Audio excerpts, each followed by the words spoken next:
Bonjour à tous et bienvenue dans Voyons voir. Cette semaine, direction Arlan dans le Puy-de-Dôme pour découvrir le Jardin pour la Terre. Ici, sur plus de 6 hectares, des végétaux dessinent nos 5 continents et des pelouses nos mers et océans. Le visiteur peut donc découvrir plus de 700 espèces et 2000 variétés de plantes, fleurs, arbres et épices. Cette année, le jardin fête ses 20 bougies, l'occasion de faire le point sur son évolution. Bonjour Catherine. Bonjour. Merci beaucoup de nous accueillir. Alors on est au cœur du Jardin pour la Terre et surtout on est au cœur d'un lieu unique en Europe. Vous fêtez vos 20 tiges cette année. Alors comment est-ce que ce super projet est sorti de terre en quelque sorte? Alors oui, on est dans un lieu carrément magique, c'est le jardin extraordinaire, on peut le dire. Ce projet de jardin est né donc, il y a 20 ans. De l'imagination d'une architecte paysagiste parisienne, Laurence Medioni, qui a eu l'idée folle de dessiner la carte du monde. Une carte végétale où les pelouses sont les océans et les mers et les parties de terre, les parties végétalisées représentent les continents. Donc cette idée de départ, elle l'a eue lors des Journées pour la Terre à la Villette, à Paris en 1993, et puis elle a cherché où poser son petit écrin de verdure.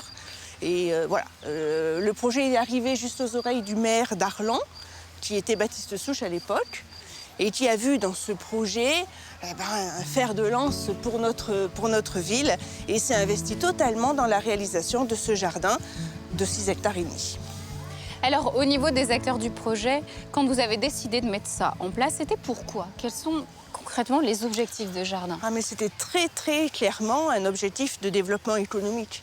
La petite ville d'Arlan avait souffert sur les dernières années d'une désertification industrielle, donc 2 grosses usines qui avaient fermé, et le maire cherchait à redynamiser l'économie de la commune d'Arlan.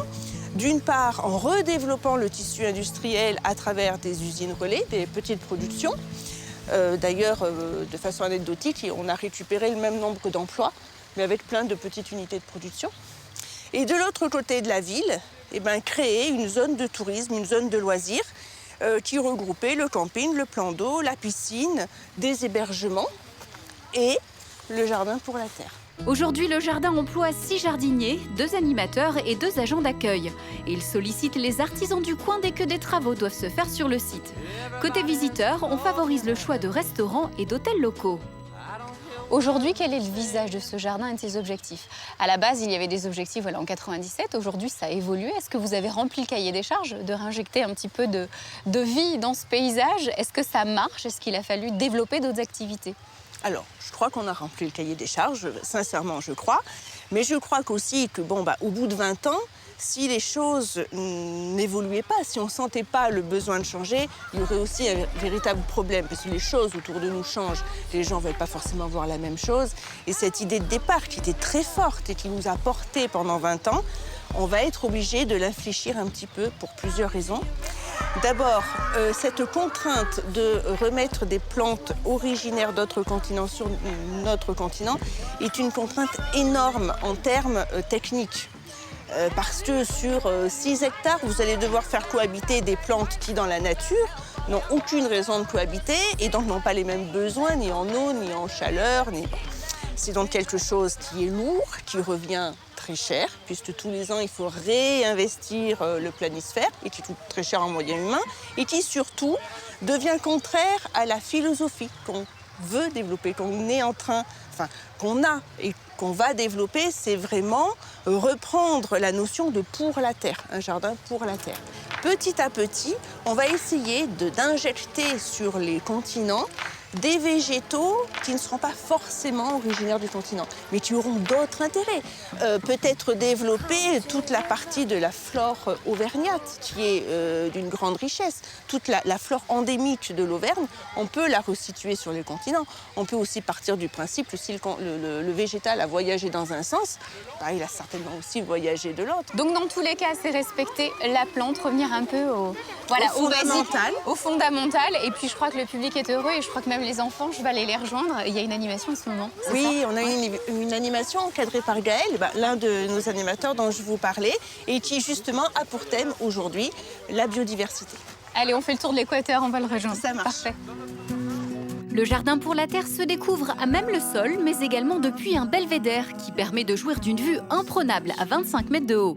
Autre solution, les visites guidées. Le temps de rejoindre un animateur direction l'Isère pour découvrir l'épice la plus chère du monde. Qui pourrait croire que cette parcelle de près d'1 hectare vaut de l'or? C'est en 2014, sur les hauteurs de Brignoux, que Marie Biston décide d'installer sa safranière. Un véritable coup de foudre pour cette fleur de crocus précieuse et extrêmement fragile.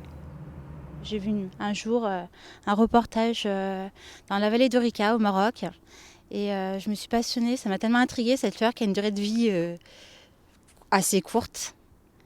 Et voilà, je me suis dit pourquoi pas, je me suis intéressée, documentée et puis lancée tout simplement.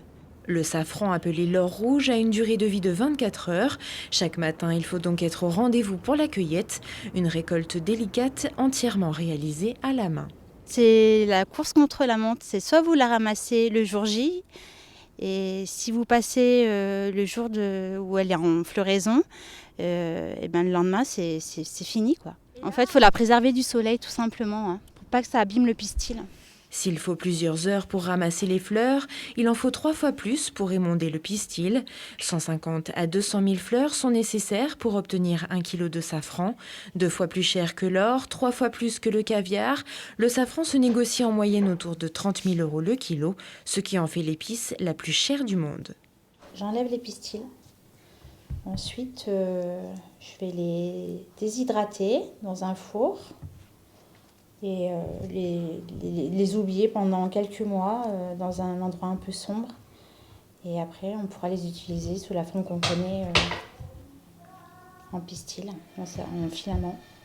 Le safran récolté dans les jardins de Louise est principalement destiné aux restaurateurs de la région, mais Marie le décline aussi en huile, miel, gelée et confiture pour régaler les papilles des gourmands, des produits que vous pouvez trouver sur les marchés de Chartreuse et de Beldonne.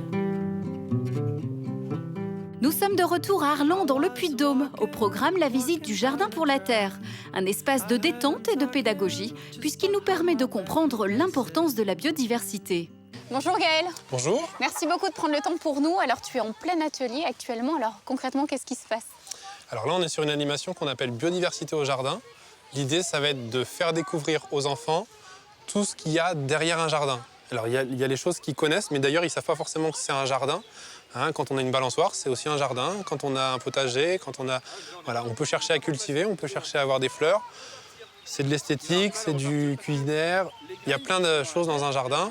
Et là, on va regarder ce qu'il y a en dessous. Par exemple, là, ils sont en train de chercher dans le sol ce qu'il y a. Est-ce que Gaël, tu remarques une différence de la perception de la nature des enfants qui viennent des villes, des enfants qui viennent plus de la nature de la campagne? Est-ce qu'il y a une vraie différence? Alors, je ne sais pas si elle est si flagrante que ça. Il y a des différences entre des groupes. Je n'ai pas fait d'études des origines des groupes pour voir au niveau des classes, en tout cas, si ça venait de là. Mais il y a clairement des groupes, que ce soit scolaires ou les familles, etc., qui ont des habitudes vraiment très très différentes et des connaissances, un patrimoine qui est complètement différent et un relationnel à l'extérieur, à la nature, qui est complètement différent. Typiquement sur le jardin, on a des gens qui vont s'émerveiller de la diversité et d'autres qui vont se dire il n'y a pas de fleurs. Voilà, c'est un peu pareil là. Là, si on les laisse faire, je les amène sur une parcelle comme celle-là, il y a des mauvaises herbes au milieu des arbres. Et puis en fait, en cherchant, ils sont complètement fous parce que finalement, sous la couche de feuilles, il y a plein de choses. Et puis les plantes, mine de rien, on a quand même quelques-unes de différentes. Certaines peuvent se manger, d'autres vont catapulter leurs graines. Enfin voilà, il y a plein de petites choses. On passe beaucoup par le jeu sur certains ateliers, par des petites histoires, des petites anecdotes. L'essence aussi. Plus les enfants sont petits, plus on va utiliser l'essence. Ça va être sentir les plantes, les goûter, les observer, écouter les oiseaux, regarder un bourdon qui butine, voilà. C'est les émerveiller en fait. T'as trouvé?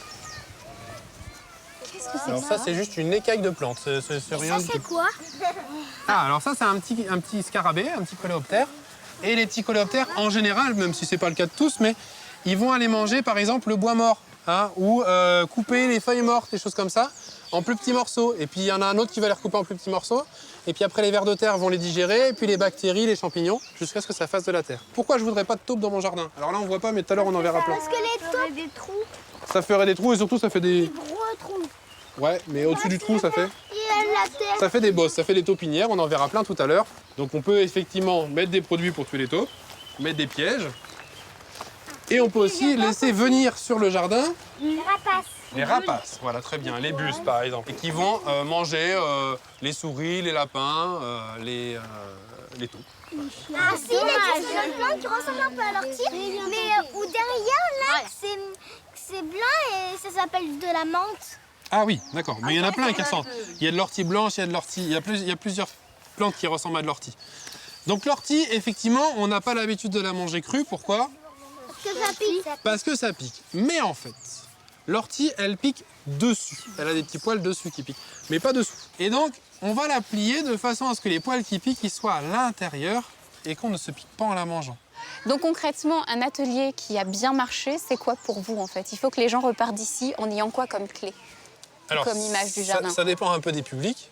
La première chose, c'est qu'ils aient passé un bon moment. On est quand même là pour ça.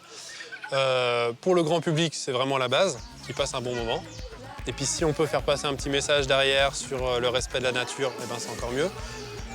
Les renseigner aussi sur des techniques de jardinage, parce qu'il y en a qui sont très demandeurs, hein, sur le grand public, c'est aussi ça. Et puis sur les scolaires, eh ben, dans une thématique qui a été choisie en général par les enseignants, de leur apporter des billes, de les laisser s'émerveiller, voilà. Pareil, qu'ils passent un moment en extérieur, mais en plus, eh ben, qu'ils ramènent des petits gestes, des petites consignes, qu'il y a quelque chose qui est possible, qu'ils ne connaissaient peut-être pas, et qu'ils vont emmener chez eux, et qui vont peut-être défendre un petit peu et mettre en place dans leur pratique future. Ça va de l'animation à même toute la vie sur le site, c'est-à-dire que, eh ben, évidemment, on les incite à pas mettre des déchets partout, à les trier, ils vont avoir des poubelles pour le pique-nique, voilà, et puis à rester au maximum dehors, parce que tout à l'heure on a eu 3 gouttes, mais on pouvait quand même rester dehors. Ils n'ont pas fondu, ils sont contents, et ils repartent contents, et voilà. C'est un petit peu vous êtes un peu le colibri en fait dans l'histoire de jardin, celui qui fait sa petite mission. En tout cas, merci beaucoup. On va aller les voir parce que je crois qu'ils ont trouvé plein de secrets de trésors. On va aller voir ça. Allez, c'est parti. Le Jardin pour la Terre ouvre ses portes de mai à octobre. Pas besoin de passeport pour voyager dans ce monde 100% végétal, mais d'un appel si vous souhaitez faire une visite guidée ou un atelier.